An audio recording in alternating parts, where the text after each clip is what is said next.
I think it's interesting. I think there's a lot of similarities to these two franchises. We talked a little bit about it before we began, but you look at the Bears quarterback situation. They went out and they drafted Mitchell Trubisky.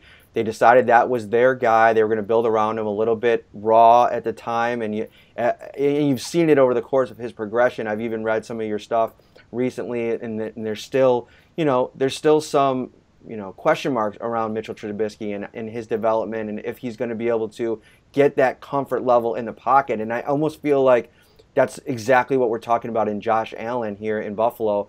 He came out and he had his moments. I think that, when you go back and look early on, that win against Minnesota on the road, they managed the game for him a bit, but it was still an impressive performance on the road. I think you like that competitive nature. But tell me a little bit about Mitchell Trubisky, where he is at this stage in his development in year 2. Yeah, in order to really get the full context, go back to his 12 starts as a rookie when he took over in the 5th game. The Bears' offense was completely undermanned, particularly at receiver, and it was apparent as the Bears went through that season that they were going to have to overhaul the receiving core in the offseason. I know that sounds familiar to you and the viewers here, and the offense that he was in was really stripped down. I mean, it was a coaching staff that quite frankly, and it was coaching for its job at the time, for its survival. And at some point along the way to 5-11, it became very obvious that they were going to make a change there.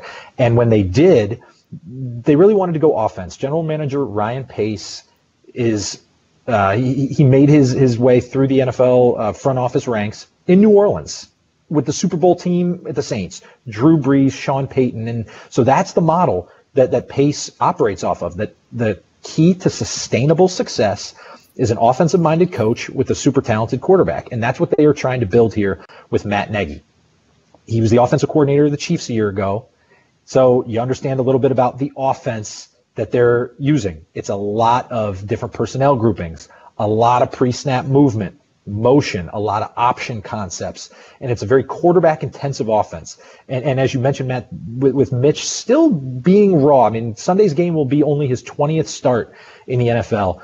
There's still a lot for Mitch to do to gain full command of this offense, and you see those growing pains, I think, in the way that sometimes he gets very bouncy in the pocket, that his mechanics will escape him at times, and he will miss throws that he's capable of making.